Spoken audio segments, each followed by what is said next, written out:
Hello students, this is your teacher Miss Infante, coming at you with additional support for your single slide presentations, and most importantly, I'm here to go over the contraception options available to you that you should know of.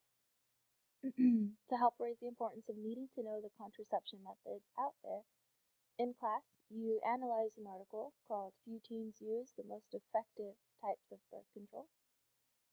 So, as a side note, if you were absent, go to Google Classroom now before watching this to catch up on the missing assignment first and continue back after.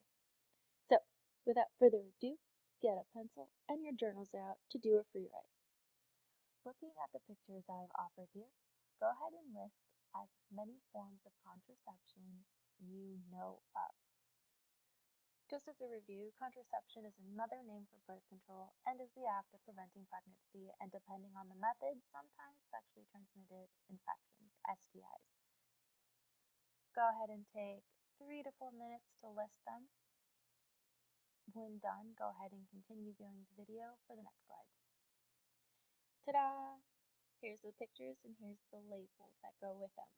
Did you get many right? Go ahead and look at your list and count if you can to see where you're at with your awareness on contraception. If you didn't get a lot, don't freak out. It's not a test. You're not getting graded on it. Let's move on. Go ahead and set your journals down and get ready to listen. We have method 1, your barrier methods. You have the diaphragm, cervical cap, male condom, female condom, and your spermicidal foam, sponges, and film. These are only to be used when you have sexual intercourse, and only some of these barrier methods protect against sexually transmitted infections, so you need to be aware of that when using them. Definitely look up which one you have and which one are effective against the STIs. Method 2, your short-acting hormonal methods. You have the pill, the patch, the vaginal ring, and the emergency contraception pill, which you're probably more aware of as Plan B. They all work with interfering with ovulation and fertilization of the egg. These methods can be combined with your hormones and contain both estrogen and progestin, or only progestin, and these do not protect against the spreading of STIs. So again, that's something to be aware of. These do not, method 2 does not protect against STIs. Method 3, long-acting reversible contraceptives. You have injections, so the progestin shots, the intrauterine devices, IUDs, and the subdermal contraceptive implant, which goes right beneath the skin on the upper arm. These methods of birth control can be used for extended periods of time. Depending on the IUD you have, they can last up to 12 years. And they do not protect against the spreading of STIs. Be aware of that. They do not protect against the spreading of STIs either. They only prevent against pregnancy. Method 4, abstinence.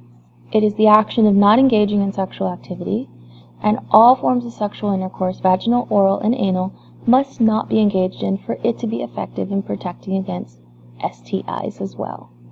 So abstinence is the only form that 100% is effective in protecting against STIs and pregnancy. Let's brainstorm. Go ahead and grab your journals and look over your answers. Perhaps your answers were only those that belonged in the barrier methods or the short-acting hormonal options, like the pill or condoms.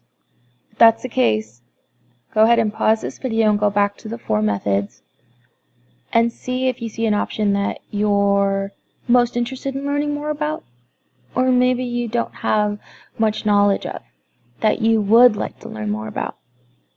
Go ahead and choose one of the 4 methods that you'd like to delve into further and write it down. Have your answer ready before moving forward. With your chosen method of contraception or birth control in mind, you're going to research a specific type from that category to learn more about and inform the rest of the class on. So the purpose now is to create a single slide presentation using any of these 3 multimedia platforms, and do not forget to cite. Your requirements are on the next page. You must include when it was created, how it works as contraception and preventing STIs, the data and its effectiveness, major side effects and disadvantages or advantages, availability and cost. Again, properly cite a minimum of 2 reliable sources at the conclusion of the presentation and when direct quoting.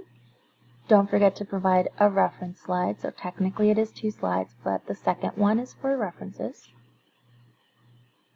If you need further guidance, I've included here 2 websites where you could look into contraceptions further. Secondly, I have a citation review in case you forgot how to insert proper reference page for a multimedia presentation. That concludes my presentation for you. You know where to reach me at Google Classroom or my email if you have any further questions or confusion. Thank you.